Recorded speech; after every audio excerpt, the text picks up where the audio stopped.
Hello everyone, स्वागत है आपका लाइव थ्री गुरुकुल के प्लेटफॉर्म पे। जैसा कि आपको पता है कि हम लोग स्टार्ट के इंडियन ज्योग्राफी के सीरीज जो कि प्रीलिम्स 14 जेपीएससी प्रीलिम्स और Jharkhand forest ACF examination prelims के लिए काफी इंपॉर्टेंट है। अगर आपने फर्स्ट लेक्चर नहीं देखा, फर्स्ट लेक्चर हमने रिकॉर्ड किया है सॉइल्स ऑफ इंडिया पे, जहां पर मैंने पूरे इंडिया के इंपॉर्टेंट सॉइल्स के बारे में डिस्कस किया है। सॉइल इरोजन क्या होता है और किस तरह से कंजर्वेशन किया जाता है सॉइल्स का। इस वीडियो लेक्चर नंबर 2 में हम बात करने जा रहे हैं नेचुरल वेजिटेशन ऑफ इंडिया। ये भी एग्जाम पॉइंट ऑफ व्यू से काफी इंपॉर्टेंट है for those who are going to appear this year in prelims 2025। तो चलिए इस पूरे वीडियो को स्टार्ट करते हैं और समझते हैं आखिर नेचुरल वेजिटेशन ऑफ इंडिया में कहाँ कहाँ से इंपॉर्टेंट क्वेश्चन बन सकते हैं और इसके बेसिक कॉन्सेप्ट्स क्या है। देखिए, सबसे पहले क्या होता है कि आपको समझना पड़ेगा कि हम लोग जो टॉपिक पढ़ रहे हैं उसका मतलब क्या है। नेचुरल वेजिटेशन, जब भी हम बात करते हैं नेचुरल वेजिटेशन का मतलब कि आप जानते हैं वेजिटेशन मतलब हो गया प्लांट। ठीक है, जहां पर आप देखते हैं different varieties of plant, different varieties of trees, species. और उसको नेचुरल तभी हम कहेंगे जब विदाउट ह्यूमन इंटरफेरेंस, जब किसी इंसानियत और किसी इंसान के बिना उसमें इन्वॉल्वमेंट के, जब वो नेचुरल, वो जब वेजिटेशन वहां के टेम्परेचर, वहां के रेनफॉल, वहां के सॉइल को अडॉप्ट कर लेता है, उसके इन्वायरमेंट को अडॉप्ट कर लेता है और अकॉर्डिंग टू नेचर वो ग्रो करता है, तो उसे हम लोग नेचुरल वेजिटेशन कहते हैं। इसका डेफिनेशन काफी सिंपल है। It denote a plant community, community मतलब हो गया कि बहुत सारे प्लांट कम्युनिटी, बहुत सारे स्पीसीज हो गए, दैट रिमेन अनडिस्टर्ब्ड। देखिए, ये सबसे इंपॉर्टेंट कीवर्ड है आपकी जेपीएससी के, मतलब जो फॉरेस्ट वाले एग्जाम है उसमें ये क्वेश्चन आ सकता है कि which of the following is statement is correct about the natural vegetation. तो जो अनडिस्टर्ब है फॉर एन एक्सटेंडेड पीरियड, बहुत लंबे समय से, allowing its individual species to adapt fully to the local climate and soil conditions। वहां के local climate, वहां के टेम्परेचर, रेनफॉल को वो अडॉप्ट कर लेता है, वहां के सॉइल होता है उसके अकॉर्डिंग वहां पर वेजिटेशन ग्रो होता है, उसे हम लोग नेचुरल वेजिटेशन कहते हैं। तो इंडिया का जो, इंडिया एक ऐसा कंट्री है जहां पर बायोडाइवर्सिटी कह सकते हैं, नेचुरल वेजिटेशन बहुत ही डाइवर्स है due to variation in climate and soil. जहां पर आप देखो, अगर इंडिया के पूरे देखा जाए मैप में, तो आपको नजर आएगा टेम्परेचर कहीं ना कहीं एक कॉमन होता है। 22 to 25 degree Celsius temperature common होता है, लेकिन अब रेनफॉल यहाँ पर काफी वेरिएबल होते हैं। ठीक है, रेनफॉल जैसे वेस्टर्न घाट में आपको अच्छे खासे रेनफॉल मिल जाएंगे। मेघालय प्लेटू के जो गारो खासी जैंतिया हिल्स है वहां पर रेनफॉल्स काफी ज्यादा होते हैं। वहीं आप देखो थार डेजर्ट, राजस्थान, अरवली के जितने भी वेस्टर्न पार्ट है, अरवली माउंटेन के वेस्टर्न पार्ट में आपको नजर नहीं, रेनफॉल अच्छा नहीं होता है। तो इंडिया में रेनफॉल वेरिएबिलिटी बहुत ही ज्यादा है, जिसके वजह से हमें डिफरेंट वेजिटेशन देखने को मिलते हैं। ठीक है, तो आपसे ये भी एक क्वेश्चन बन सकता है कि which of the following is the reason कि India have a different types of vegetation. तो उसके पीछे रीजन क्या है? Because we have a different types of rainfalls and soils. India में आपको पता है कि टोटल 8 टाइप्स ऑफ सॉइल्स होते हैं। ठीक है, तो जितना सॉइल्स है उसके अकॉर्डिंग आप वेजिटेशन दिखेगा। So main climatic factor rainfall and temperature, जैसे कि सबसे इंपॉर्टेंट क्या होता है, रेनफॉल एंड टेम्परेचर। किसी भी लोकेशन का रेनफॉल एंड टेम्परेचर डिसाइड करता है वहां का वेजिटेशन कैसा होगा। ठीक है, the amount of annual rainfall has great bearing on the type of vegetation. ठीक है, जहां पर रेनफॉल 200 सेंटीमीटर से ज्यादा हो रहा है तो वहां पर आपको एवरग्रीन वेजिटेशन नजर आएंगे। ठीक है, 200 सेंटीमीटर, 300 सेंटीमीटर रेनफॉल हो रहा है तो वहां पर आपको एवरग्रीन रेन फॉरेस्ट नजर आएंगे। इनको रेन फॉरेस्ट ही कहा जाता है, जो कि पूरे साल ग्रीन नजर आते हैं। वो कभी भी, उनका मतलब इनका एक प्रॉपर टाइम नहीं होता है टू शेड देयर लीव्स, मतलब पतझड़ जो होता है, पतझड़ मौसम जो होता है, इनमें नहीं दिखेगा। इनमें कोई भी ऐसा ट्री नहीं है जो कि आपको कभी विदाउट लीव्स नजर आएंगे, हमेशा हरा भरा रहता है। और इसमें जहां पर रेनफॉल 200 सेंटीमीटर से ज्यादा होता है उसे एवरग्रीन रेन फॉरेस्ट कहते हैं। जहां पर रेनफॉल 100 से 200 सेंटीमीटर के बीच में हो जाएगा उसे हम लोग कहते हैं मानसून डेसिडियस फॉरेस्ट। मैं आपको यहां बता दूं कि मानसून डेसिडियस फॉरेस्ट जो है, सबसे ज्यादा अगर कोई फॉरेस्ट कवर इंडिया में है तो वो यही फॉरेस्ट है, मानसून डेसिडियस फॉरेस्ट। अब ये मानसून डेसिडियस फॉरेस्ट को भी हम फर्दर कैटेगराइज करते हैं on the basis of amount of rainfall, जैसे कि कितना रेनफॉल मिलेगा। अगर किसी जगह पे 100 से 200 सेंटीमीटर रेनफॉल हो रहा है तो उसे हम लोग मोइस्ट डेसिडियस फॉरेस्ट कहते हैं। अगर किसी जगह पे 50 से 100 सेंटीमीटर रेनफॉल होता है तो उसे हम लोग ड्राई डेसिडियस कहते हैं। तो यहाँ पर देखिए 50 to 100 centimetre means dry deciduous, और इसको ट्रॉपिकल सवाना भी कहा जाता है। और फर्दर जहां पर रेनफॉल, जैसे जैसे रेनफॉल कम होते जाएगा आपको वहां पर कैसे वेजिटेशन नजर आएंगे, थॉर्न वेजिटेशन नजर आएंगे, यानी कि वहां पर जीरो फाइट, यानी कि जहां पर आपको रेनफॉल बहुत कम होता है, डेजर्ट सिचुएशन होता है। तो जैसे मैं आपको बता दूं, अगर एक ये कॉन्टिनेंट है, अगर इसको किसी ट्रॉपिकल लैटिट्यूड्स को लेते हैं तो आपको पता है कि इंडिया कहाँ पर लोकेटेड है। इंडिया से ट्रॉपिक कैंसर बीचों बीच पास होता है। ठीक है, तो इंडिया यहाँ पर कहीं पर लोकेटेड है। ठीक है, इंडिया मतलब ट्रॉपिक कैंसर इससे बीचों बीच पास होता है। अब जब ये लोकेशन जो होता है, यहाँ पर north east trade winds blow करते हैं। आपको पता है ग्लोबल विंड, सब tropical high pressure belt, equatorial low pressure belt के बीच में ग्लोबल विंड ब्लो होता है, इसको नॉर्थ ईस्ट ट्रेड विंड कहते हैं। उसी तरह सब tropical high pressure belt southern hemisphere, equatorial low pressure belt northern hemisphere के बीच में जो विंड ब्लो होता है उसको हम लोग साउथ ईस्ट ट्रेड विंड कहते हैं। तो जब इंडिया की बात करते हैं तो इंडिया में जो विंड आते हैं वो बेसिकली आते हैं okay from east to west direction. Okay, east to west direction. लेकिन हमारे कंट्री का सबसे इंपॉर्टेंट लोकेशन की वजह से जब मानसून इंटर होता है तो वो होता है वेस्ट टू ईस्ट।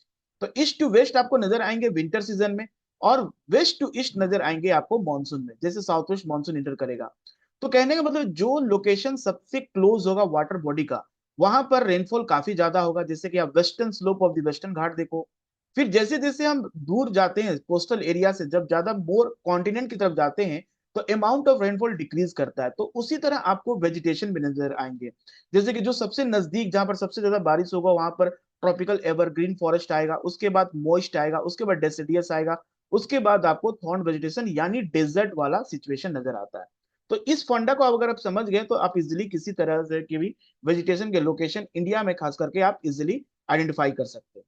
ठीक है, तो ये कुछ बेसिक कॉन्सेप्ट था। इसी पे हम लोग बात करेंगे इंडिया में फॉरेस्ट कितने तरह के होते हैं। सो इंडिया में फॉरेस्ट कितने तरह के होते हैं। So natural vegetation types of India, कितना टाइप्स ऑफ इंडिया में नेचुरल वेजिटेशन है। तो इंडिया में जो वेजिटेशन कैटेगरी किया गया वो on the basis of distinct group based on shared characters like the prevailing natural vegetation type and climatic reason. Okay, natural vegetation time और climatic reason को देखते हुए हैं। तो जैसे कि इंडिया में आपको नजर आएगा, इंडिया में tropical evergreen and semi evergreen forest नजर आएगा। एक तो ये कैटेगरी, मतलब यहाँ पर दो कैटेगरी के फॉरेस्ट हैं, एक एवरग्रीन हो गया और दूसरा सेमी एवरग्रीन। देखिए एग्जाम में अगर आपसे क्वेश्चन आता है कि which of the following tree species is the part of tropical evergreen, तो आपको ट्रॉपिकल एवरग्रीन के स्पीसीज, ट्री स्पीसीज के नाम याद रखने हैं। क्योंकि सेमी एवरग्रीन के जो फॉरेस्ट हैं, जो सेमी एवरग्रीन के जो ट्रीज स्पीसीज होते हैं वो ट्रॉपिकल एवरग्रीन से बिल्कुल ही अलग होते हैं। तो जैसे ट्रॉपिकल एवरग्रीन देखो, यहाँ पर ट्रॉपिकल एवरग्रीन फॉरेस्ट कहाँ नजर आएगा आपको, western slope of the western Ghat, ये पूरे वेस्टर्न घाट के वेस्टर्न स्लोप में नजर आएंगे। ठीक है, उसके बाद आपको जहां पर ज्यादा रेनफॉल आ रही है, जैसे कि ये वाला पार्ट हो गया, जैसे मैंने बताया मेघालय वाला पार्ट, नॉर्थ ईस्टर्न पार्ट, यहाँ पर रेनफॉल ज्यादा होती है तो यहाँ पर ट्रॉपिकल एवरग्रीन फॉरेस्ट नजर आएगा। फिर ये कोरोमंडल कोस्ट है, कोरोमंडल कोस्ट जो कि नॉर्थ ईस्ट मानसून यहाँ पर रेनफॉल कराती है, तो यहाँ पर आपको नजर आएंगे। मानसून फॉरेस्ट जो होता है काफी जो इसके बिल्कुल ही करीब होगा, जिसके मतलब कि tropical rain forest semi evergreen forest के बिल्कुल ही नजदीक होगा, उसे हम लोग कहेंगे ट्रॉपिकल मॉइस्ट डेसिडियस। फिर उसके बाद आपको ड्राई डेसिडियस, और उसके बाद आपको यहाँ पर डेजर्ट नजर आता है। तो एक बार अगर आप ये पैटर्न को समझ जाएंगे तो you can easily identified. Tropical deciduous forest हो गया, ट्रॉपिकल थॉर्न फॉरेस्ट हो गया, माउंटेन फॉरेस्ट हो गया, and littoral and swamp forest हो गया। तो इतने तरह के टोटल नंबर ऑफ 5 टाइप्स के फॉरेस्ट इंडिया में पाए जाते हैं, और इनके सब लोकेशन और इनके जो इंपॉर्टेंट ट्री स्पीसीज हैं ये सारे पूछे जाएंगे। यहाँ पर एक इंपॉर्टेंट अनाउंसमेंट हम करने जा रहे हैं कि जैसे कि अभी लाइव थ्री गुरुकुल के प्लेटफॉर्म पे प्रीलिम्स स्पेशल बैच स्टार्ट हो रहा है, जिसमें आपको 3 टाइप के कोर्सेज नजर आएंगे। पहला कोर्स जो है उसमें आपको कहा गया है प्रीलिम्स प्रैक्टिस बैच। ठीक है, इसमें प्रीलिम्स प्रैक्टिस बैच होगा जिसमें डाउनलोडिंग नोट्स नॉट अलाउड, मतलब कि आपको यहाँ पर नोट्स अलाउड नहीं है डाउनलोड करने का, आप यहाँ पर टेस्ट सीरीज दे सकते हैं। ठीक है, अब यहाँ पर topic wise prelims MCQ weekly revision test कर सकते हैं, प्लस जेपीएससी पेडिया, मतलब कि वहां पर कुछ एक्स्ट्रा इन्फॉर्मेशन ले सकते हैं। तो ये 3 बेनिफिट आपको मिलेंगे सिर्फ 1000 रुपीज में। ठीक है, प्राइस बहुत ही लो है, आप इसको इसको एक्सेस कर सकते हैं। थोड़ा सा अगर आप इस पे इंक्रीज करेंगे, थोड़ा सा अपडेट करना चाहेंगे अपने आप को, तो कुछ एक्स्ट्रा अगर आपको चाहिए तो इसमें है प्रिलिम्स प्रहार बैच जो है विथ वीडियो लेक्चर। इसमें आपको वीडियो लेक्चर भी प्रोवाइड किया जाएगा। और मैं आपको बता दूं यहाँ पर पेपर 1 प्लस पेपर 2, प्रीलिम्स के पेपर 1 प्लस पेपर 2 दोनों हैं। मतलब कि आप देखो कि नोट्स डाउनलोडिंग आप देख सकते हैं, अलाउड नहीं है यहाँ पर, लेकिन यहाँ पर encrypted PDF of complete prelims notes will be sended to every student. मतलब कि आपको प्रॉपर, देखिए ये लाइव गुरुकुल का जो नोट्स होता है काफी एक आप कह सकते हैं कि बहुत ही अच्छे ढंग से लिखा जाता है, एग्जाम ओरिएंटेड होता है, जहां पर आपको एक प्रीलिम्स पॉइंट ऑफ व्यू से जो भी इंफॉर्मेशन इंपॉर्टेंट है वो मिल जाते हैं। मतलब कि आप बहुत ही कम समय में अच्छा से रिवीजन कर सकते हैं। साथ में आपको वीडियो सीरीज भी मिलेंगे, हर एक टॉपिक का वीडियो मिलेगा जिसको आप नोट्स के साथ वीडियो भी देख सकते हैं। यहाँ पर टेस्ट सीरीज मतलब कि एक बार आपने वीडियो देख लिया, पढ़ लिया, उसके बाद टेस्ट सीरीज भी दे सकते हैं, लेकिन यहाँ पर मेंस टेस्ट सीरीज कहीं पर आपको नजर नहीं आएगा, ठीक है, ये दोनों वाले कोर्स में। टॉपिक वाइज प्रीलिम्स एमसीक्यू आप एक्सेस कर सकते हैं, topic wise mains answer writing यहाँ पर नहीं है, इंटरव्यू गाइडेंस नहीं मिलेगा आपको, जेपीएससी पेडिया यहाँ पर डेडिकेट टेलीग्राम ग्रुप मिलेगा आपको, जहां पर आप बहुत सारी इंफॉर्मेशन को एक्सेस कर सकते हैं, और पर्सनल मेंटरशिप, मतलब कि आपके किस सब्जेक्ट वीक है, क्या है, इन सारी चीजों पे भी बात होगी। ये सिर्फ है आपको 1999 रुपीज में है, ये भी काफी अच्छा कोर्स का प्राइस है, ठीक है, जेन्युइन प्राइस है, आप इसे ले सकते हैं। और थोड़ा सा अगर ज्यादा आपको चाहिए, मेंस के सारे गाइडलाइन के साथ चाहिए, तो यहाँ पर आपको मिल रहा है Jharkhand GK exclusive batch pre plus mains, जहां पर आपको नोट्स भी तो प्रोवाइड करा देंगे, प्रीलिम्स प्लस मेंस के notes, only Jharkhand section video series सिर्फ झारखंड सेक्शन को मिलेगा, प्रीलिम्स टेस्ट सीरीज पे ओनली पेपर 2 है यहाँ पर, ओनली झारखंड सेक्शन मिलेगा, ओनली झारखंड से, मतलब इसमें झारखंड सेक्शन के ज्यादा आपको, अगर झारखंड, बहुत सारे बच्चे का झारखंड वीक होता है, क्योंकि आपको पता है पेपर 2 में टोटल नंबर 100 क्वेश्चन आएंगे सिर्फ झारखंड से, तो झारखंड, अब पेपर 1 बहुत किसी का अच्छा होता है, जीएस पॉइंट जो पढ़ रहे हैं, तो पेपर 2 अगर आप झारखंड को अच्छा से कवर करना चाहते हैं तो सिर्फ 1499 में आप इस कोर्स को एक्सेस कर सकते हैं, तो काफी अच्छा है। साथ में आपको 10% extra discount for all old student, जो पुराने स्टूडेंट उनको 10% डिस्काउंट मिलेगा जो इस कोर्स को परचेज करते हैं, ठीक है। तो एक अच्छा है, आप इस पूरी तैयारी आप अच्छे से कर सकते हैं। दूसरा है इंपॉर्टेंट यहाँ पर है किसमें कि our integrated batch for 14 JPSC, prelims mains plus interview, तीनों ही इसमें, प्रीलिम मेंस प्लस इंटरव्यू, इसमें भी 3 टाइप ऑफ कोर्स है, जिसमें आपको नजर आएगा fully updated notes on 14 JPSC prelims. इसमें डाउनलोडिंग नहीं है, आप सिर्फ देख सकते हैं, पढ़ सकते हैं। Fully update notes for 14 JPSC mains सिर्फ आप पढ़ सकते हैं, डाउनलोड नहीं कर सकते हैं। यहाँ पर आपको prelims test series, mains test series with evaluation, सबसे इंपॉर्टेंट है कि आप जब आंसर लिखते हो तो क्या आपने सही लिखा, क्या गलत लिखा, सबसे इंपॉर्टेंट होता है इवैल्यूएशन। बेटर इवैल्यूएशन कोई अगर आपकी कॉपी, मेंस की कॉपी को कर दे रहा, तो यानी कि आपकी तैयारी बहुत ही अच्छे डायरेक्शन में हो रही है। आपको पता होना चाहिए कि डिमांड ऑफ द क्वेश्चन क्या है और आपने आंसर क्या लिखा, तो उसके अकॉर्डिंग अगर आप लिख रहे हैं तो आपका मतलब कि काफी पॉजिटिव चीज है। इसमें आपको prelims MCQ weekly revision test भी मिल जाएगा, topic wise mains answer writing भी मिलेंगे विद इवैल्यूएशन के साथ। ओके, उसके बाद इंटरव्यू गाइडेंस भी नजर आएगा, ठीक है, इंटरव्यू गाइडेंस भी नजर आएगा, JPSC pedia dedicate Telegram group आएगा, और पर्सनल मेंटरशिप भी नजर, इसमें पर्सनल मेंटरशिप नहीं आएगा, ये 3700 इसका प्राइस है। ओके, दूसरा है मेंटरशिप प्रोग्राम। ओके, इसमें आप देखिए कौन कौन से हैं, इसमें सबसे इंपॉर्टेंट क्या क्या है। ओके, सो दूसरा जो प्रोग्राम है ये है आपका, नजर आएगा इसमें जो क्या क्या एक्सेस मिल सकता है आपको, मेंस मेंटरशिप प्रोग्राम। इसमें आपको मतलब कि full full updated notes on 14 JPSC mains का आप देख सकते हैं। आप यहाँ पर वीडियो सीरीज जो बाइलिंगुअल है, ओनली मेंस का आप देखोगे, ठीक है, मेंस टेस्ट सीरीज जो है विद इवैल्यूएशन मिलेगा आपको, बाकी topic wise mains answer writing सारा कुछ मिलेगा, ठीक है, आप कर सकते हो, इंटरव्यू गाइडेंस भी मिल रहा, JPSC pedia dedicated Telegram group and personal mentorship, ये सिर्फ 5000 मिल रहा। अब जब आप इतना खर्च कर रहे हैं, 5000 खर्च कर रहे हैं, तो मैं सजेस्ट करूंगा कि आप एक 7300 वाला कोर्स ले लो, जिसमें आपको सब कुछ अवेलेबल मिलेगा, जैसे कि आपको प्रीलिम्स प्लस मेंस के लिए जो जो तैयारी करने की जो भी चीजें चाहिए, प्रीलिम्स की तैयारी करो अच्छे से with proper notes guideline given by live Gurukul faculty. उसके बाद आपको मेंस में अपियर होने का मौका मिलेगा, आप मेंस के टेस्ट सीरीज ज्वाइन करो, ठीक है, विद इवैल्यूएशन, प्रॉपर इवैल्यूएशन के साथ। और जब मेंस क्वालिफाई कर रहे हैं तो आप इंटरव्यू के लिए क्यों पीछे रहेगा, इंटरव्यू का भी गाइडलाइंस आपको मिलेगा प्लस मेंटरशिप के साथ। तो इतना सारा कुछ आपको सिर्फ 7300 में मिल रहा, ये कोई ज्यादा अमाउंट भी नहीं है, आप इसको इजिली एक्सेस कर सकते हो, इजिली परचेज कर सकते हो। तो चलिए बात करते हैं हम आगे, अपने इसको वीडियो को आगे करते हैं, जिसमें कि हम लोग ट्रॉपिकल रेन फॉरेस्ट के बारे में बात करेंगे, ट्रॉपिकल एवरग्रीन फॉरेस्ट के बारे में बात करेंगे सबसे पहले, जो कि इंडिया में पाया जाता है, ठीक है। जैसे मैंने बताया, ट्रॉपिकल एवरग्रीन फॉरेस्ट, जहां पर टेम्परेचर जो है आपका 22 डिग्री सेल्सियस से कह सकते हैं ज्यादा है, जहां पर रेनफॉल जो है 200 सेंटीमीटर से ज्यादा रेनफॉल हो रहा। और ये आपको जो सबसे इंपॉर्टेंट 3 लोकेशन है, देखो 3 इंपॉर्टेंट लोकेशन जो जो है वो है, एक तो western slope of the western Ghat, याद रहे western slope of the western Ghat, पूरा अगर वेस्टर्न घाट बोल दे तो नहीं होगा, इसके पीछे एक रीजन है। जैसे आपको पता है कि ये अरेबियन सी है, ठीक है, ये अरेबियन सी है, जब अरेबियन सी से आप वेस्टर्न घाट की तरफ जाते हैं, तो जो भी विंड्स अरेबियन सी से वेस्टर्न घाट की तरफ जाती है, वो ऊपर की तरफ उठती है, और उठने के बाद यहाँ पर क्या होती है, क्लाउड का फॉर्मेशन होता है, और जो windward side of the mountain होता है, विंडवर्ड साइड उस फेस को कहते हैं जिस जो विंड को फेस कर रहा है, जो ये होता है विंडवर्ड साइड। तो वेस्टर्न घाट के केस में ये जो वेस्टर्न स्लोप है और ये है ईस्टर्न स्लोप, ठीक है, ये है ईस्टर्न स्लोप और ये है वेस्टर्न स्लोप। जो वेस्टर्न स्लोप है यहाँ पर बहुत ही ज्यादा बारिश होती है, इसलिए आपको यहाँ पर एवरग्रीन फॉरेस्ट नजर आएगा। लेकिन जैसे ही विंड बारिश करने के बाद जो अपोजिट स्लोप में मूव करती है, तो वो नीचे की तरफ जाती है, और जब भी विंड नीचे की तरफ जाती है उसका टेम्परेचर इंक्रीज करता है, तो वहां पर कंडेंसेशन ना होकर इवापोरेशन होता है, यानी यहाँ पर ड्राई कंडीशन होता है, और इसे हम लोग ईस्टर्न स्लोप को लीवर्ड साइड कहते हैं, ठीक है, लीवर्ड साइड कहते हैं। और इसे रेन शैडो एरिया भी कहते हैं। तो ठीक है, western slope of the western Ghat जो विंडवर्ड साइड होता है, यहाँ पर रेनफॉल होने की वजह से यहाँ पर सबसे ज्यादा आपको बायोडायवर्सिटी और ग्रीन वेजिटेशन मिलता है।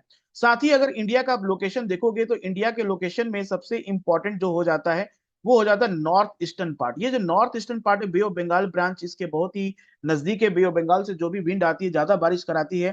तो एक नॉर्थ ईस्टर्न हिल्स हो गया, वेस्टर्न स्लोप, वेस्टर्न घाट, और दूसरा है Andaman and Nicobar island. Andaman Nicobar island में भी आपको ये वेजिटेशन नजर आएगा। जैसे मैंने बता दिया क्लाइमेटिक रिक्वायरमेंट क्या, रेनफॉल 200 सेंटीमीटर ज्यादा होना चाहिए, हाई ह्यूमिडिटी, वार्म क्लाइमेट चाहिए। इसमें क्या होता है, वेरी वेल स्टडीफाइड जो होते हैं, कह सकते हैं कि इसमें जो ट्रीज होते हैं वेरी वेल स्टडीफाइड लेयर होते हैं। जैसे श्रब्स नजर आएंगे, फिर शॉर्ट ट्री, फिर टॉल ट्री। तो श्रब्स देखो, श्रब्स जो जमीन पे आपको घास फूस नजर आते हैं वो श्रब्स हो गए, फिर शॉर्ट ट्री, फिर लॉन्ग, उससे बड़ा, फिर उससे बड़ा। तो मैक्सिमम जो हाइट होता है ट्री का, यहाँ पर याद रहे 60 मीटर होता है मैक्सिमम हाइट। और इसका सबसे इंपॉर्टेंट बात यह है कि यहाँ पर no definite leaf shedding period, जैसे कि आप देखते हो पतझड़ मौसम यहाँ पर नहीं होता है। सालों साल ये जो फॉरेस्ट है वो ग्रीन नजर होता है, पूरा ग्रीन होता है।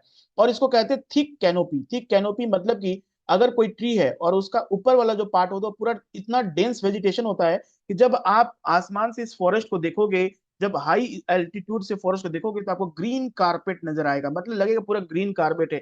कहीं पर भी आपको मतलब सनलाइट, इसमें सनलाइट जो है वो सरफेस पे नहीं आ पाता है, जमीन पे नहीं आ पाता है, क्योंकि इतना डेंसिटी होती है वेजिटेशन का। ठीक है। और सबसे इंपॉर्टेंट है आपके एग्जाम पॉइंट ऑफ व्यू से कि आप इसके ट्री के स्पीसीज को याद रखो नाम, जिसमें रोजवुड, महोगनी, एनी और इबोनी, ये ऐसे 4 स्पीसीज हैं जो कि ट्रॉपिकल एवरग्रीन के पार्ट हैं। चलिए आगे बढ़ते हैं। सेमी एवरग्रीन फॉरेस्ट, जैसे कि सेमी ग्रीन फॉरेस्ट क्या होता है, जहां पर रेनफॉल ट्रॉपिकल एवरग्रीन से कम होता है, जहां पर रेनफॉल आप देखो जैसे कि 100 से लेकर 200 सेंटीमीटर, यानी 150, और कह सकते 150 से 200 सेंटीमीटर का रेनफॉल होगा, मतलब बहुत ही नजदीक होगा सेमी एवरग्रीन के फॉरेस्ट है। बहुत ही लाइन ऑफ डिफरेंस बहुत ही कम होता है।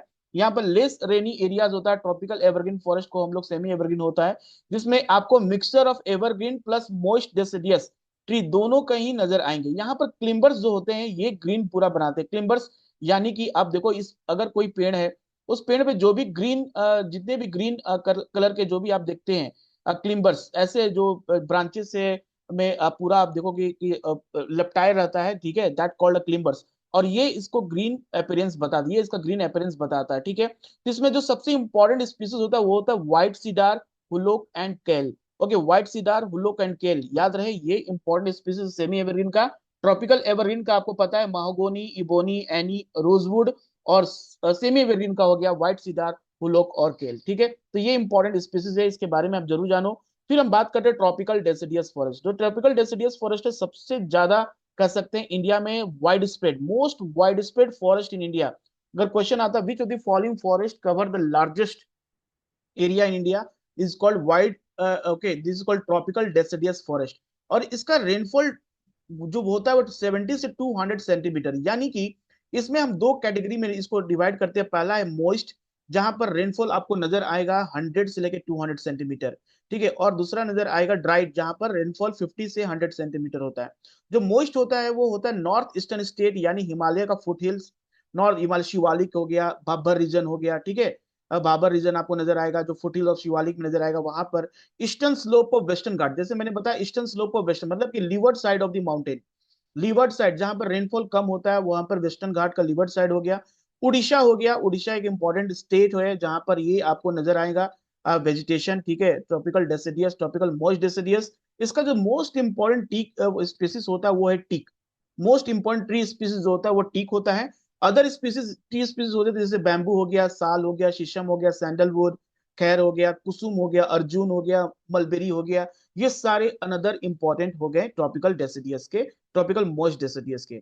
जैसे कि ट्रॉपिकल ड्राई डेसिडियस क्या होगा, ट्रॉपिकल ड्राई डेसिडियस जहां पर रेनफॉल बहुत ही कम होता है, ठीक है, रेनफॉल बहुत ही कम होता है, यानी कि 70 से 100 सेंटीमीटर के बीच में जो रेनफॉल होता है उसे ड्राई डेसिडियस कहते हैं। इसका सबसे इंपॉर्टेंट लोकेशन हो जाएगा waiter margin, means it is a most deciduous forest से लेकर ड्राई डेसिडियस मतलब थॉर्न वेजिटेशन, थॉर्न फॉरेस्ट जो होता है काफी ड्राई कंडीशन में होता है, तो इसका tea tree intersperse with grass, यहाँ पर एक वर्ड यूज होता है जहां पर आपको ट्री नजर आएंगे और काफी सारे ग्रासलैंड भी नजर आएंगे, ग्रासेस भी नजर आएंगे, मतलब distance between the tree is more, यहाँ पर डिस्टेंस ज्यादा आपको क्लोज नजर आएंगे, स्पेस काफी नजर आएगा। ड्रायर मार्जिन चले जाएंगे तो थॉर्न फॉरेस्ट हो जाएगा, ठीक है।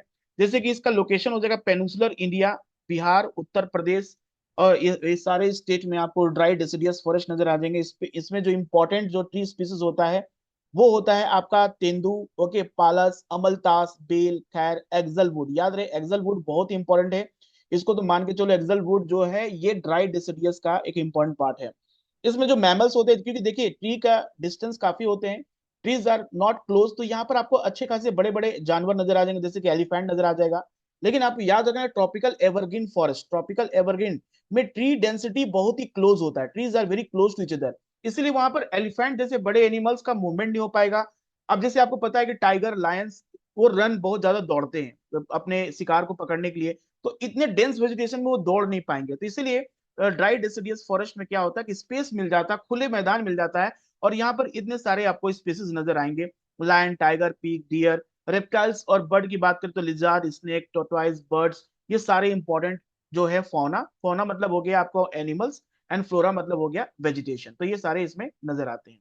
बात करते हैं tropical thorn forest. Tropical thorn मतलब कि ये वैसे जगह पे मिलेंगे जहां पर आपका रेनफॉल 50 सेंटीमीटर से कम हो रहा, यानी कि आप देख लो इंडिया का वेस्टर्न पार्ट, अरावली का जो वेस्टर्न पार्ट है, डेजर्ट है, नॉर्दर्न पार्ट ऑफ गुजरात हो गया ये, क्योंकि यहाँ पर आपको मैं बता दूं कि जो साउथ वेस्ट मानसून आती है वो अरावली से पैरेलल होती है, इसलिए यहाँ पर रेनफॉल बहुत ही कम होता है, ठीक है। तो यहाँ पर जो होगा सीजन होगा सेमी एरिड एरिया होगा, साउथ वेस्ट पंजाब, हरियाणा, राजस्थान, गुजरात, मध्य प्रदेश और कुछ उत्तर प्रदेश के पार्ट जो इंटीरियर पार्ट है वहां पर आपको ये फॉरेस्ट नजर आएंगे। ये इसमें आपको ट्रीज सब बहुत ही कम नजर आएगा, मतलब ना के बराबर ट्री नजर आएगा, आप देखो इसमें कहीं ट्री नजर नहीं आएगा, सिर्फ और सिर्फ ग्रासेस एंड श्रब्स नजर आएंगे, ठीक है। So plant remain leafless most of the year, बहुत सारे समय तक इनका जो लीफ होता है, जो पत्ता होता है, बहुत ही छोटे होंगे या बहुत ही कह सकते हैं लिफलेस होते हैं, क्योंकि इनसे क्या होता है ट्रांसपिरेशन जो होता है, कर सकते हैं जो एक तरह का इवापोरेशन प्रोसेस जो होता है किसी प्लांट के लीफ से होता है वो बहुत ही कम होता है, इसलिए size of the leaf is very small और दे रिमेन लीफलेस। टसुकी ग्रास एक बहुत इंपॉर्टेंट है, एग्जाम पॉइंट ऑफ व्यू से याद रखना है। Tussocky grass grow up to the 2 metre as undergrowth, okay, it is one of the important part of thorn forest. और यहाँ सबसे जो इंपॉर्टेंट एक ट्री है कॉल्ड खेजरी ट्री, याद रहे खेजरी ट्री जो है ये आप जरूर याद रखो, खेजरी ट्री सबसे ज्यादा आपको थॉर्न वेजिटेशन नजर आएंगे। तो बबूल, बेर, वाइल्ड डेट पाम ये भी इंपॉर्टेंट है, खैर, नीम, केजरी, पाला, these are the some important species, tree species, ठीक है, ट्रॉपिकल थॉर्न फॉरेस्ट। उसके बाद हम बात करते हैं माउंटेन फॉरेस्ट। देखिए माउंटेन फॉरेस्ट क्या होता है या माउंटेन फॉरेस्ट कर सकते हैं, जैसे जैसे हम माउंटेन, देखिए माउंटेन क्या है कि माउंटेन का जैसे जैसे हाइट इंक्रीज करता है, हमें क्या पता है, हम जानते हैं ज्योग्राफी में कि जैसे टेम्परेचर क्या होता है डिक्रीज करता है जैसे जैसे हाइट इंक्रीज करता है at the rate 6.5 degree Celsius पर किलोमीटर, इस रेट को हम लोग कहते हैं नॉर्मल लैप्स रेट, और इसी रेट से टेम्परेचर डिक्रीज करता है। तो हिमालय का आपको पता है कि माउंटेन जो है 6000 मीटर एवरेज हाइट है, हिमालय काफी ऊंची ऊंची ऊंची पर्वतें होती हैं। तो जैसे आप फुटहिल से ऊपर की तरफ जाओगे तो आपको डिफरेंट टाइप्स ऑफ वेजिटेशन नजर आएंगे, जैसे कि फुटहिल पे आप रहोगे तो एवरग्रीन ब्रॉड लीव्स ट्री मिलेंगे, जिसके एग्जांपल है ओक, चेस्टनट। उसके थोड़ा सा 1000 से 2000 मीटर से ऊपर जाओगे तो आपको टेम्परेट फॉरेस्ट नजर आएगा, जिसके पाइन, देवदार, देवदार एक बहुत ही इंपॉर्टेंट ट्री स्पीस होता है, ड्यूरेबल होता है, काफी ड्यूरेबल होता है, कॉमर्शियल एक्टिविटी के लिए यूज किया जाता है। फिर सिल्वर फर है। उससे ऊपर जाओगे तो एल्पाइन वेजिटेशन नजर आएंगे, जिसमें सिल्वर फर, जूनिपर, पाइन आ जाएगा। फिर उसके बाद एल्पाइन ग्रासलैंड, जिसमें ग्रासेस नजर आएंगे। और अब मैं आपको बता दूं कि यहाँ इंडिया में 4 इंपॉर्टेंट ट्राइब्स, इंडिया के ऐसे 4 इंपॉर्टेंट ट्राइब्स है, जैसे कि आप बात करो Gaddis, okay, Gaddis, Bakarwals, okay, Gaddis, Bakarwals, okay, Gaddis, Bakarwals, Gujjars, okay, Gujjars, ये लोग क्या करते हैं, ये transhumance practice, transhumance, transhumance एक तरह का कह सकते हैं कि जब अब देखो जितने भी ट्राइब्स होते हैं ये बहुत सारे अपने साथ लाइव स्टॉक यानी अपने साथ जानवर को रखते हैं। तो उनको चराने के लिए, उनके घास के लिए ये ठंडा में क्या करते हैं, माउंटेन के नीचे रहते हैं और गर्मी में और ऊपर चले जाते हैं। तो इनका जो सीजनल माइग्रेशन होता है माउंटेन के टॉप से लेके बॉटम में, इसे हम लोग ट्रांस ह्यूमेंस कहते हैं। और ये ग्रासेस को बेसिकली क्या होता है, इसी ग्रासेस को एक्सेस करने के लिए ये गड्डीज, बकरवाल, गुज्जर्स, ये सारे क्या करते हैं अपने जो भी इनके साथ लाइव स्टॉक्स होते हैं, जैसे शीप हो गया, ओके, अदर कोई जानवर है, मिल्क जो देता है जानवर, उसको ये लेकर सीजनल वाइज मूवमेंट करते रहते हैं। इनको ट्रांस ह्यूमंस एक्टिविटी कहा जाता है। और उसके ऊपर आपको नजर आएगा स्नो कवर, कि जहां पर आपको वेजिटेशन सिर्फ मॉसेस एंड लाइचेंस नजर आएंगे। So this modern forest characterized with decrease in the temperature with increasing altitude that lead to the corresponding change in natural vegetation. तो जैसे जैसे अल्टीट्यूड इंक्रीज कर रहा है, आप देखो यहाँ पर वेजिटेशन चेंज हो रहा है। तो याद रहे, माउंटेन फॉरेस्ट में सबसे इंपॉर्टेंट आपको ये याद रखना है कि जैसे जैसे वेजिटेशन इंक्रीज, जैसे जैसे टेम्परेचर डिक्रीज करता है और ऊपर की तरफ जाते हैं, तो हमें क्या होता है, वेजिटेशन भी चेंजेस नजर आते हैं। ठीक है, अब देखो यहाँ पर कुछ वेजिटेशन के नाम है और सक्सेशन बाय द अल्टीट्यूड है। जैसे हम बात करेंगे जब foothill of Shivalik, foothill of Himalaya, तो वहां पर आपको वहां पर डेसिडियस फॉरेस्ट नजर आएंगे up to the height of 1000 to 2000 metre. 1000 से लेकर 2000 मीटर से देखा जाए तो यहाँ पर आपको तो ड्राई डेसिडियस नजर आएंगे। फिर उसके बाद एवरग्रीन ब्रॉड लीफ ट्री नजर आएगा, higher hills like north east India. North east India में जब भी आप हिमालय देखोगे, तो हिमालय में सबसे ज्यादा जो ऊंची पर्वतें हैं लाइक माउंट एवरेस्ट, कंचनजंगा, ये आपको सबसे ज्यादा नजर आएंगी आपको north eastern part of Himalaya में, क्योंकि यहाँ पर कॉम्प्रेसिव फोर्स ज्यादा लगता है। तो यहाँ पर जितने ऊंचे जाएंगे वहां पर आपको एवरग्रीन ब्रॉडलीफ ट्रीज मिल जाएंगे। उसके एग्जाम्पल बेस्ट है लाइक ओक और चेस्टनट। और इसमें स्टेट है लाइक वेस्ट बंगाल और उत्तराखंड में, आप याद रखना। टेम्परेट कॉनिफोरस, कॉनिफोरस ये जो आप इमेज में ट्री का देख रहे हो, ये कॉनिफोरस फॉरेस्ट है। जैसे कि आप क्रिसमस ट्री को देखते हो, क्रिसमस ट्री इस तरह का कॉनिकल शेप होता है, कॉनिफोरस फॉरेस्ट, मतलब कि यहाँ स्नोफॉल होता है तो snowfall easily will be move down, वो नीचे की तरफ गिर जाएगा। अगर सपोज करो यहाँ पर कोई ऐसा पेड़ हो जो आपको ट्रॉपिकल रीजन में नजर आता है, काफी ब्रॉड वाला, तो इसके ऊपर जब स्नोफॉल होगा तो ये पूरा ब्रांचेस टूट जाएगा ना, उतना वेट ले नहीं पाएगा। इसलिए ये एक तरह का एडेप्टिव मैकेनिज्म होती है जिसमें ट्री का कॉनिकल शेप होता है, तो स्नोफॉल होने के बावजूद भी ये ट्री स्टैंड होता है क्योंकि इसके ऊपर किसी तरह का वेट नहीं होता है। तो इसमें 1500-300 मीटर तक, 3000 मीटर तक, सॉरी, 1500 से 3000 मीटर तक आपको टेम्परेट कॉनिफेरस फॉरेस्ट नजर आ जाएंगे, जो southern slope of Himalaya, high altitude in south and north east India. इसके एग्जांपल्स हो जाएंगे पाइन, देवदार, सिल्वर फर, स्प्रूस, सीडार, ये सारे इंपॉर्टेंट स्पीसीज हैं।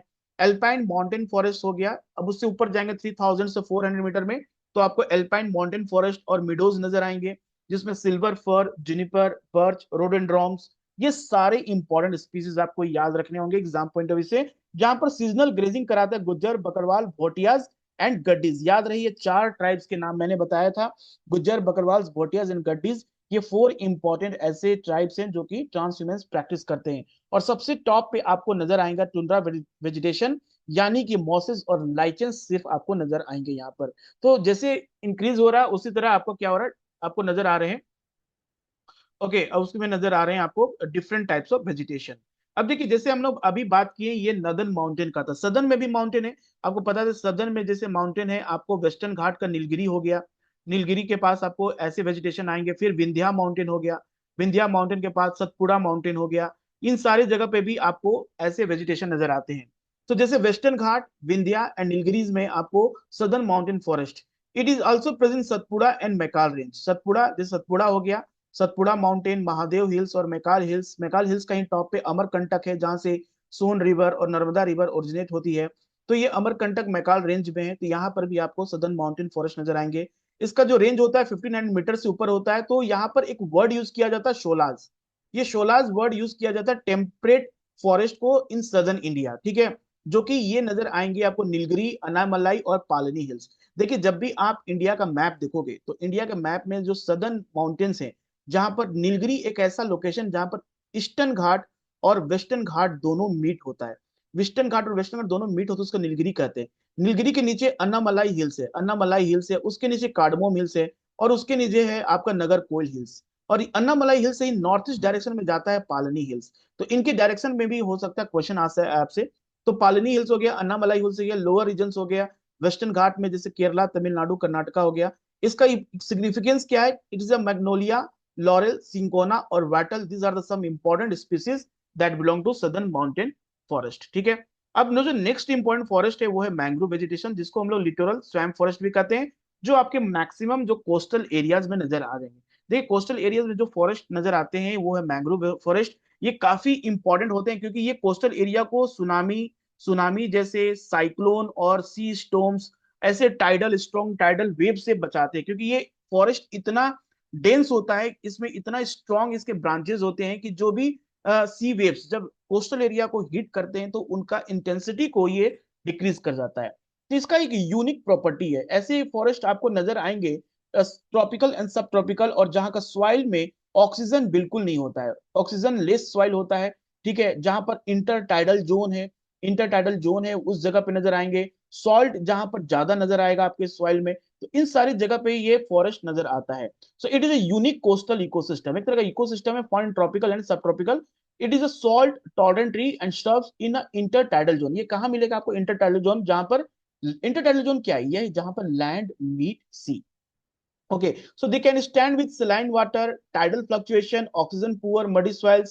Okay, ये सारी चीज इसमें होते हैं। अब आपको एग्जाम में पूछ सकता है इसका इनका जो अडेप्टिव मैकेनिज्म है, जैसे ये वेजिटेशन है, इनका अडेप्टिव मैकेनिज्म क्या है? एक होता है विविपैरिटी मोड ऑफ रिप्रोडक्शन, यानी कि ये ऐसे वेजिटेशन होते हैं, ऐसे होते हैं जिनका जो सीड है वो सीड क्या होता है, जमीन पे ना गिर के ब्रांचेस में फिर से वो जन्म ले लेता है। तो क्योंकि अगर ये जमीन पे गिरेगा तो जमीन क्या है, कंप्लीटली ऑक्सीजन लेस है, एनारोबिक कंडीशन है जहां पर विदाउट ऑक्सीजन है। ठीक है, और यहाँ पर इस सीड बेसिकली स्पॉइल हो जाएगा, इसमें से नया प्लांट नहीं बन पाएगा। इसीलिए जो ब्रांचेस है, ट्री के जो ब्रांचेस होते हैं, इसी के ब्रांचेस पे ही जो सीड्स होते हैं फिर से जर्मिनेट हो जाते हैं। इसे हम लोग कहते हैं viviparity reproduction, mean seed germinate on the tree itself before falling. ठीक है, उसके बाद साल्ट मैनेजमेंट है। बहुत सारे ऐसे हैं जो कि जिनके लीव्स, ऐसे वेजिटेशन लीव्स से सॉल्ट सीक्रेट होते रहता है through leaves. Okay, that others block the salt absorption to at root. और इसमें सबसे इंपॉर्टेंट होता है इनका जो इस टाइप के जो वेजिटेशन होते हैं, इसके जो रूट्स होते हैं, इसके दो टाइप के रूट्स होते हैं, इस वेजिटेशन के दो टाइप्स के रूट्स होते हैं। एक होता है प्रोप्रूट्स कहते हैं, और दूसरा है निमोटोफोरस। तो जैसे कि ये वेजिटेशन, सपोज करो ये मैंग्रोव वेजिटेशन है। अब मैंग्रोव वेजिटेशन का जो भी रूट्स होगा, रूट्स गया है पूरा अंदर तक गया है। अब आपको पता है कि जो अर्थ के जो अंदर में जो भी ये सॉइल, ये जो स्ट्रक्चर है, यहाँ पर क्या है, यहाँ पर ऑक्सीजन तो है नहीं, यहाँ तो ऑक्सीजन है नहीं, without oxygen. Okay, without oxygen, oxygen no oxygen. तो इस ऑक्सीजन को लेने के लिए ये रूट क्या करता है, ये रूट क्या करता है, वापस फिर से जमीन पर आ जाता है। ठीक है, वापस जमीन पर फिर से आ जाता है ताकि वो एटमॉस्फेयर से ऑक्सीजन को ले सके। ये फिर से वापस जमीन पे आ जाता है, इसी को हम लोग कहते हैं नीमाटोफोरस। ओके, नीमाटोफोरस कहते हैं। ठीक है, इसी को नीमाटोफोरस कहते हैं। अब जैसे इसका तो आपको समझ में आ गया, जो रूट मतलब जमीन में जाकर वापस ऊपर की तरफ आ गया, उसको निमाटोफोरस कहते हैं। और प्रोपूट्स क्या होता है? ये बेसिकली प्रोवाइड कराता है स्टेबिलिटी। जैसे कि इस ट्री से जो भी रूट्स आपने देखा होगा, बरगद का पेड़ में देखे आपने भी देखा होगा, वहां पर ऐसे ऐसे कुछ रूट्स लटकते रहते हैं। यहाँ इसके भी रूट्स ऐसे क्या होते हैं, ये ऊपर की तरफ से आते हैं और जमीन में चले जाते हैं, इस तरह जमीन में चले जाते हैं। तो इससे क्या होता है, इस तरह से इस प्लांट को स्टेबिलिटी मिल जाती है, ताकत मिल जाती है। मतलब कि इसको बहुत, मतलब कहो कि एक तरह के रस्सी से आपने बांध दिया, बहुत चारों तरफ से रस्सी से बांध दिया, तो अब इसको हवा हो चाहे कितना बड़ा सी वेव्स हो, इसको तोड़ नहीं सकता, क्योंकि इसका एक स्टेम नहीं है, इसके पास बहुत सारे छोटे छोटे स्टेम्स हैं जो जमीन में चले गए हैं, और इसको काफी स्ट्रॉन्ग बना दिए, जिसको हम लोग कहते हैं prop roots that provide stability in tidal zones. और निमाटोफोरस का काम है that provide the oxygen intake में ये काफी हेल्पफुल होता है। ठीक है, तो ये मैंग्रोव वेजिटेशन है। मैंग्रोव का जो हम बात करें इंडिया में कौन कौन से जगह पे और कितना परसेंटेज है, तो अगर देखा जाए तो 0.1%, 15% टोटल जोग्राफिकल एरिया। और सबसे बड़ा जो लार्जेस्ट मैंग्रोव इंडिया में वो है सुंदरबन, जिसको एक यूनेस्को वर्ल्ड हेरिटेज साइट भी कहा जाता है। अदर जैसे अंडमान निकोबार आइलैंड हो गया, Kanchenjunga, sorry gulf of Kutch और जामनगर गुजरात में भी आपको नजर आएंगे। ठीक है, यहाँ पर सबसे इंपॉर्टेंट स्पीसीज है royal Bengal tiger, famous animal in this. Okay, turtles, crocodiles, gharials and snake are also found in the mountain forest में, ये सारे मिलते हैं मैंग्रोव में। ये सारे इंपॉर्टेंट, रॉयल बंगाल टाइगर आप कह सकते हैं one of the important species. तो इसी के साथ हमारा नेशनल वेजिटेशन का वीडियो खत्म होता है। मिलते हैं नेक्स्ट वीडियो में, तब तक के लिए थैंक यू, गुड बाय।